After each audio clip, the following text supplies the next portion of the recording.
a day's racing of 18 races. Just at the moment, to let you into a little secret, we don't have any pictures, but it's just a minor matter. What we do have is a list of all the drivers that's going to be with us, youngsters, and to the left of your centre, or right, left of centre, if you can see what I mean, the poleman is Danny van Routen of the Netherlands, third in Heat 1 yesterday, and joining him on the front row is Leon Zelenko from Croatia. Yesterday's winner, Adrian Malheiro of Portugal, he's on row 2, and he's joined by Teofil Neil of France. Row 3, Ryoto Hirachi of Japan, and from the United Arab Emirates, Keano Al-Azari. Row 4, Jonathan Madden, and Jonathan Madden, I'll mention later on, has a couple of uncles who are world motorsport champions. He shares row 4 with Jack Jeffers of the United States. And completing the top 10, Brent Cruz starting in P9. He was second in yesterday's race. Luis Iglesias completing the top 10 on row 5. Well, let's have a quick peep who we see. There is in fact Danny van Routen that we saw previously, and our captions on screen identifying the guys that we've just spoken about. Once again, it's a very beautiful sunny day here on the Algarve, but a little bit more windy than previously. So the headwind that meets the drivers on part of the circuit, well, that might just be a little bit more of an issue today than it was previously. But all in all, racing conditions looking absolutely fine. Outside the top 10, Alexander Bondarev and Joao Oliveira on row 7, when the caption comes up. Maciej Gladish, Maciej from a very famous Polish motorsport, motor racing family, and Alvar Ruhan from India. Adam Nazrul Haizal from Malaysia shares row 8 with Doe de Decker of Belgium. And on row 9, Alexei Yalava and Edwin Kanaisa, Edwin from the Lebanon. And mentioning the Lebanon, I've got to say hi to Anna. Anna, your husband sent me the message. Thanks for getting in touch. Lebanon's Edwin Kanaisa on row 9, and the top 20 completed by Zoltan Koros, the only driver with a lady mechanic, and a good lady mechanic too, and Anatoly Kavalkin, the Russian driver. They're the top 20. Outside the top 20, Nicholas Ambiado and Antonella Bassani are row 11. Maximilian Obst of Poland, Felipe Bernasconi of Argentina, row 12. Row 13, Moritz Schmeiss and Shotofuji, Harry Arnett and Martins Janowskis, row 14. Top 30 completed by Rostislav Kostina and Mohamed Wali of South Africa. Then just outside the top 30, Marcello Paniccia of Canada, Manuel Bogart of Argentina, and the grid and row 17 sees Mikkel Gard Pedersen, the Dane, and Kim Junyo of South Korea. Row 18, Nicholas Lykos and the unlucky Menyut Krosa. Why do I say unlucky? There he is in shot. This is the Hungarian lad who went out in qualifying practice and on, I think, just the second lap had a problem, wasn't able to post a time. So the message to him was, well, you carry on in the competition, but you start all of your heats last. Sitting alongside me, Ben Cooper, I did mention yesterday, does it matter if you have to start last? Well, it's a big handicap, but Ben Cooper I once saw fail to finish a pre-final, start the final last, and win from there. But it's hard work doing it that way. It's hard work, but it's a lot of fun. Yeah, I think some of the best races are when you start at the back, and I'm sure he'll be enjoying himself there starting at the back and going forward. You got no pressure, right? I was just going to say, in a strange way, does that ease exactly the pressure? You have absolutely zero pressure. You can only go forward. Yep. So any positions again. So yeah, a lot of my best races come from the back. I think 4 years in a row at Genk, remember in the Euro Challenge I had to start at the back in the final. So I'm used to that a few times for the Cooper curse. But obviously, you want to be starting up the front there for the final, and that's the main thing over this weekend. The qualifying and heats, and even the pre-finals to an extent, is just getting you towards the front end for the final. And we've seen it in the past with Caleb Williams starting last in the final and winning the world final. So anything can happen. Do you still just get a little itch every now and again saying, hey, you know what, wish I was out there? Every now and again when it comes to this time of year. Yeah. This is one of the only races in the year where I do think I wish I was out there. And I actually messaged Kim the other day saying, I want to race. So yeah, the big races like this, I really wish I was racing. And as well, sometimes it gets frustrating watching knowing you don't really have any power and control in what's going on out there, right? So yeah, I wish I could be out there. Maybe in a few years when I'm in the Masters age. Well, Wesley Orr, who was, if you like, a forerunner of yours in winning world championships, was telling me, hey, I'm coming back. When I'm 40 or 50, I'm going to come back and win some Masters classes. We'll see. Yeah, it'd be great if we get a few of us, not so old guys now, but in a few years, old guys together and get back out there in Masters. My God, they could even pull me back out of retirement and I'll call the race from the commentary booth. Exactly, yeah, 100%. Okay, you're seeing on the left of your screen Danny van Routen of the Netherlands. Bottom to the right is Leon Zelenko. Now, you're going to have on screen the same problem that I've got on screen, which is that's a lot better. As we look at these drivers, not only are they all obviously in the identical karts, but when the sun catches and negates the colours of the helmets and of the race suits, it just gets that tiny little bit harder. A reminder that Praga karts are throughout the MicroMax, and Praga also provide all of the karts for the junior class. Okay, I've often said this in commentary, Ben, say it now.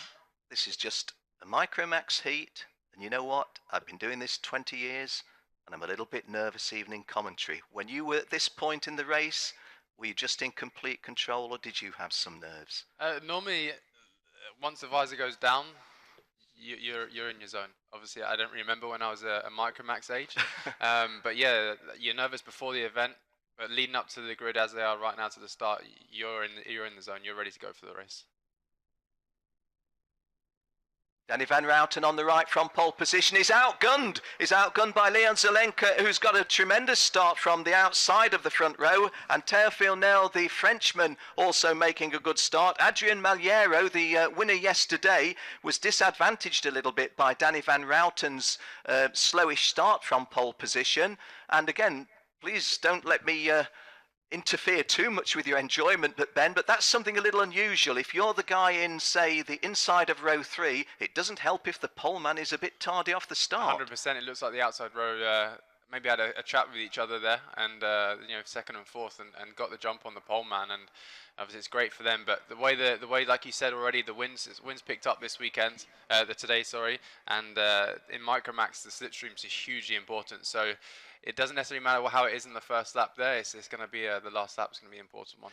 Well, we're just seeing I was going to say we're seeing a change of position up into second place, which we are, but it was achieved with a little bit of a wheel bump. So let's assume that all is well there and nobody suffers anything with the setup of the kart with that clout as they come for the first time of 6 onto the home straight. And our race leader has got a huge lead at the end of the opening lap. Confirmation on our screen is that it's Kinu Al-Azari. I didn't call his name for the simple reason I wasn't 100%. It was Kinu Al-Azari in the lead, but all our friends in the United Arab Emirates, we had 2 world finals at Al Ain Raceway, so an early hi to all our friends at Al Ain, a circuit which Ben would recall with, well, I don't know, positive feelings? Positive feelings in 2011, not so much in 2007. Yeah, 1 and 2. Yeah. Leon Zelenko, having made that tremendously good start from the outside of the front row, probably wondering a little, and losing a place there because that's Adrien Maliero, the driver who won the Heat 1 yesterday, moving nicely into second place, about a quarter of the way round lap 2. But again, what Ben's point was saying, how important it is. Slipstream is a relevant part of karting at all levels, but in these tiny MicroMax youngsters, even more so. Just how, I suppose one of the answers to my rhetorical question, how do you get a lead as big as that early on? It can be if there's just a little issue behind you. But Kinu Al-Hazari had started from P6. Again, he was on the faster outside, just the opportunity fell his way. I think so, yeah. I think the opportunity fell his way. He got to the front of the pack, and obviously the guy there made a move into the hairpin from fourth to second. He just got the break because of that. Now I think the guys in second and third need to be a little bit smarter and work together and use that slipstream to catch Keanu. But obviously Keanu's hoping that those guys behind it are just going to fight away. Well, it's I often use the expression as somebody who's never been a kart racer. When you're a kart racer, you're a racer, and it's very hard, especially at this age level, to say, look guys, just let's think strategy and let's just take stock. If you're a racer, you just want to race, even more so when you're just 8, 9 or 10 years of age. Exactly. Yesterday, I think yesterday the Micro Mini were kind of the smartest guys out there, judging on a lot of the racing that went on. But you see now, I think Brent Cruz has made it into second place, and he's going to be working with the Portuguese driver there, Adriano, and it looks like they've already started to pull in on Keanu, which is not what he wants, obviously. No, that's quite clear. Our pictures illustrating perfectly what Ben is saying. As we come up, just get my orientation. This is the halfway stage, the conclusion of lap 3 of the 6-lap race. Let's have a look at the margin that was 0.1266. It's 0.5, half a second on Brent Cruz, but that's probably explained by Brent Cruz having made the move that he did previously on Adrian Maliero, and they're having a good dice. Yeah, exactly. You see there, Keanu was half a second ahead going across the start line, and they were passed before they even got to turn 2. So that just shows how huge the slipstream is here today, especially with this high wind. So let's just give a little bit of love to the guys behind those opening 3. Teofil Nail, the Frenchman, was running 4th. Ryota Harachi of Japan 5th. Alexander Bandarab 6th. Nazrul Haizal of Malaysia 7th. Maciej Gladish dropped a little bit down to 8th, and Leon Zelenka going to be a little disappointed to find himself in 9th place. Even more so, the poleman Danny van Routen only running in the top 10 at number 10. Just having a look at the bottom end of the chart, Jonathan Madden of Poland, the lad with the Irish father and the Polish mum. Unfortunately, he's the one of the 36 that didn't come round to complete the opening lap, so misfortune for the Polish-Irish driver in kart number 4. We're on lap 5 of 6. Brent Cruz advantage at the end of that lap was just 0.07, so just trying to pick them up as our cameras wait for them to come, and there they are in shot. Nice shot, just showing you how close these are. Now, Ben, something else that I'm often saying, what do I interpret with the glance over the shoulder at this stage? I've always been thinking it's, have I got enough gap between myself and the guy behind me to have a little dive if the opportunity presents itself? The old conundrum, I can go for first, but I could end up third. Exactly. I think these guys in MicroMax, they're just sitting there waiting for the last lap, like we saw yesterday. Yeah, I think he maybe just had a little check behind his shoulders to see if they're starting to drop Keanu. It looks like they are, the front two are hooked up pretty well, and they're starting to pull away slightly from Keanu. If he loses that slipstream, it's going to be tough for him to stay there. But I think we're coming on to the last lap now, so you're going to see a bit of defensive action, and that's going to be opening the door for Keanu to catch back up. Well, just to illustrate again Ben's point, we're going to see a little bit of defensive action, he said, and we're already getting the glances over the shoulder a little bit more frequent. The margin, for what it's worth, was 0.07 at the end of that 5th lap. And our screen just waiting to catch the guys up, and you can see that they're just as close as they had been at the start-finish line. And really, this is, well, Henry's expression is game on. I always like to feel it's never been game off, but this is the serious bit, isn't it? If you're going for a victory now, and if you happen to be Adrian Maliero or Brent Cruz, it's really all down to you, because with just 2/3 of a lap remaining, you ought to be finishing 1 and 2, but in which order? As an older driver, could you at this stage say, look, a safe 2nd place in Mahit's going to be good enough? Or does that racing instinct say, no, I can get the victory? If the gap's there, you're going to go for the lead, that's for sure. But you're not going to do something stupid to take yourself out of the race. There's only one... you need to be leading. And just again, well, what a prophet is Ben Cooper. Again, he said, you're not going to do something stupid to take yourselves out. It very nearly happened. And what did I say? Keanu was hoping for something like that, and he looks like he's taking the lead right now, coming across the line for the win. There you see the hand in the air, and he can say, no, I measured this all the way. I knew where I was. I was in complete control. I knew that those guys were going to do something silly, and I was going to punish it. And there you are, he has. Well, it'd be interesting to hear the chat between Brent Cruz and Adrian Maliero. Adrian Maliero, the winner yesterday, would have felt he was likely to make it 2 out of 2 until 1/4 of the final lap remaining. But Keanu Al-Azhari wins it, Brent Cruz second, Ryota Harachi, if you like, inherited, if that's the right way of saying it, third place, Théophile Nile, the Frenchman, fourth, Adrian Malheiro, a little bit cross to be finishing fifth, I rather think, Nazrul Haizal of Malaysia, six, Alexander Bondarev,